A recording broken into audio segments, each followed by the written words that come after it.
Hello everyone, myself Diwakar Roy and I welcome you all in our Study Insight platform.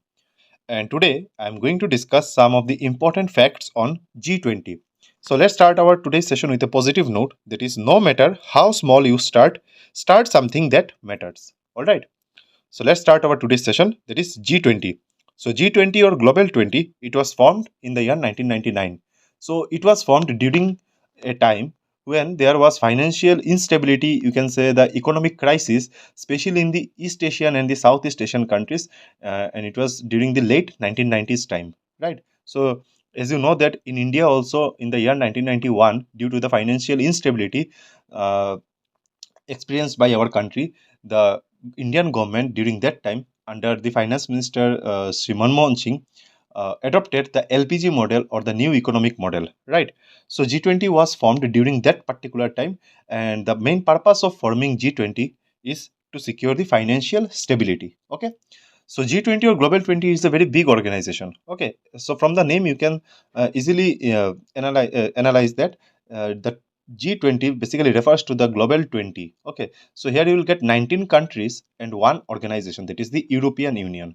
So since it is a very big organization, or you can say a big institution, so under this G20 you will get 60% of world's total population, then 80% of the total GDP, and also 75% of total global trade. So you can easily imagine that this is very much huge, right?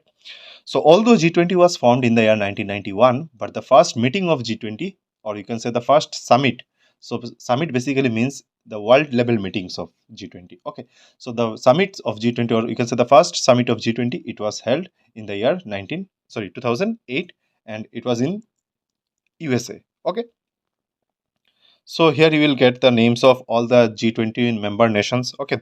So as you can see here, European Union, which is basically an organization. Okay. And the rest of the 19 countries. So together, all these form the G20 or Global 20. So you don't have to memorize all these names. You can just go through this image for 2 3 times. Okay. So that you can easily answer such questions like which of the following country is not a member of G20, or which of the following countries are the members of G20. So as you can just go through these names so that you can answer the these types of questions, right? Then here comes the main important thing, that is G20 2023. Okay, so this is currently in news. Why? Because India is hosting the G20 summit for the year 2023, right? And it is the 18th edition of G20 meeting or the G20 summit. Okay, so the 17th edition, or you can say the previous year, that is 2022 edition of G20 meeting, it was held in the year 2022 and in Indonesia. Okay, and the 19th edition, that is the next year, the G20 summit or the G20 meeting will take place in Brazil. Okay, so here you can also get this point that India took over the G20 presidency from 1st December 2022 from Indonesia to 30th of November 2023. Okay, and after that, from 1st of December 2023, it will be taken over by Brazil up to 30th of November 2024. Okay, and in India, the G20 2023 meeting is conducted by Ministry of External Affairs. Okay, so who is the current Minister of External Affairs? I hope you all know his name. It is Subramaniam Jayashankar, right?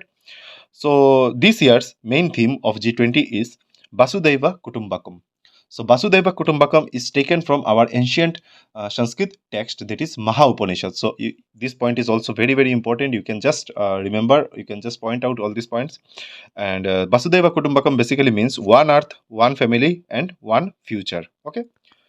So as you can see the picture here, you'll get the main theme of this G20, right? Here you can say see that Vasudhaiva Kutumbakam, one earth, one family, one future is written under the G20 logo. Then this G20 logo is also very much important for your exam purpose.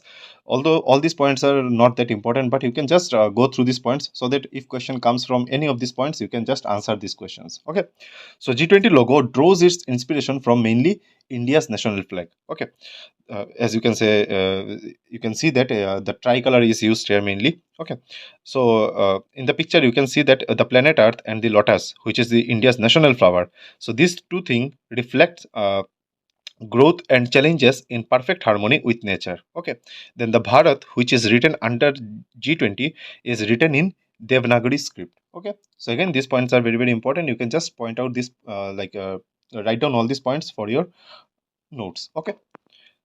Then India will host total 200 meetings of G20 over 50 cities. Yes, this is also very, very important. So, out of these 200 meetings, one such meeting will be held in Guwahati, Assam. Okay, and the final meeting. So, after all these 200 meetings, the final meeting will be held at Pragati Maidan, New Delhi, in September 2023. So, this point is also very, very, very important. Okay, and India's G20 agenda is basically inclusive, ambitious, action oriented, and decisive in nature. Right. And this year, India's G20 Sherpa is Amitabh Kant. So again, this point is very, very important. Question may come from this point. That is, who is India's G20 2023 Sherpa? So the answer will be Amitabh Kant, and he was the ex-CEO of Niti Aayog. Okay, and what does this term Sherpa mean? Sherpa is basically a Nepalese term which means a person who sets the agenda for future meetings. Okay, then yes, this thing is also very important because it is currently in the news. That is, which online transaction platform has launched the G20 themed QR code. Okay, so it is Paytm which launches the G20 theme QR code to celebrate India's G20 presidency. So again, this point is very, very important. Okay, so as I have discussed that there will be like 200 meetings of G20 in this year 2023, which are hosted by India. So, under this, the first meeting of Sustainable Finance Working Group under G20, uh, it begins in Guwahati, Assam. Okay, so this will be very, very important from the Assam perspective. Okay, and the IISC, that is Indian Institute of Science, Bengaluru, to be the secretariat for Science 20 under G20. So, Science 20 is also one of the groups under G20. So, the secretariat for this Science 20 will be IISC, that is Indian Institute of Science, Bengaluru. Okay, so these are the most important points regarding G20. From here, you can get or you can expect questions in your upcoming any competitive examinations. Okay, so thank you for being with us, and till then, have a good day, good time. Thank you.